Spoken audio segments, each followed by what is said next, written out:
Bonjour à tous, aujourd'hui une clé pour réussir dans sa vie, apprenez à vous consacrer du temps pour vous faire plaisir.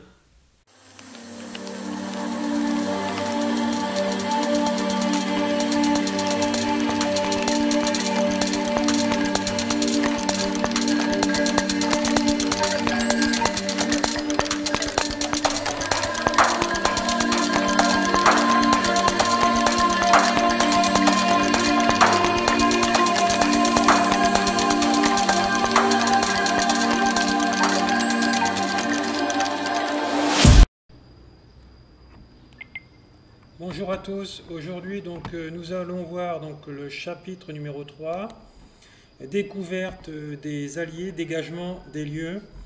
J'espère que votre voyage s'est bien passé, vous avez eu le temps de préparer la leçon suivante.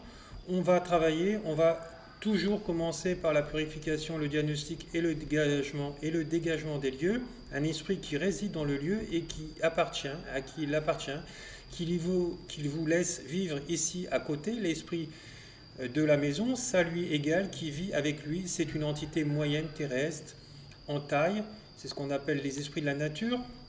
Il appartient à l'élément terre, il est solitaire, n'aime pas la compagnie, il aime la propreté, l'ordre, la sécurité, que ça soit bien chauffé, qu'il y a de la nourriture, que le lieu soit éclairé, qu'il y a une bonne énergie. Dans ces conditions, il va vous protéger. Il aime les propriétaires gentils, protéger de tout ce qui est infraction, donc il va vous protéger de tout ce qui est infraction, vol d'objets, de pénurie, d'argent, car il veut que vous restiez chez lui. Il aime les animaux, les chats, car il peut jouer avec. Si votre logement est sale, il peut vous mettre à l'épreuve, il peut créer une inondation, pénurie, problème électrique, cacher les objets, et le pire des pires, s'il quitte les lieux et laisser entrer les parasites, donc les entités du bas astral, le gardien des lieux, il protège mieux que vous les lieux, et protège contre les parasites qui s'installent chez vous. La première chose à faire, c'est de contacter le gardien des lieux quand on a un lieu à diagnostiquer, quand on travaille avec les mondes intermédiaires.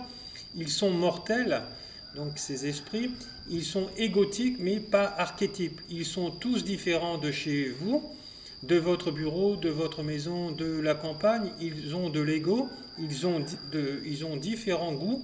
Pour chaque action, il faut leur offrir un cadeau. Ils aiment, c'est une entité du monde intermédiaire, ce qu'on appelle les offrandes.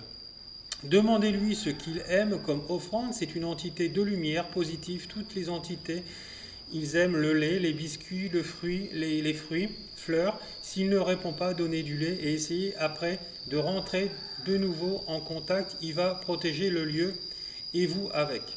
Avec le voyage, on va rencontrer l'esprit des lieux, faire le diagnostic et s'il y a des problèmes dans votre lieu et demander des conseils si tout va bien. Qu'est-ce qu'il veut comme offrande? S'il ne répond pas, lui faire une offrande et il va arriver. S'il n'y a pas d'esprit des lieux, c'est que ça grouille d'entités négatives chez vous, donc où vous êtes en train de travailler. Il faut d'abord nettoyer les lieux et après inviter un nouvel esprit des lieux chez les esprits de la nature pour protéger le lieu des futures invasions des esprits négatifs. Ce voyage est différent, il se peut que vous ne soyez pas à l'aise, ce n'est pas grave, refaites plusieurs fois donc le voyage si vous n'y arrivez pas. Prenez votre animal totem, cherchez l'esprit des lieux, les totems vont me protéger, vous allez le reconnaître très vite, engagez la conversation, demandez si tout va bien, faire une offrande. Je vous laisse faire ce voyage et on se retrouve en fait dans la vidéo suivante.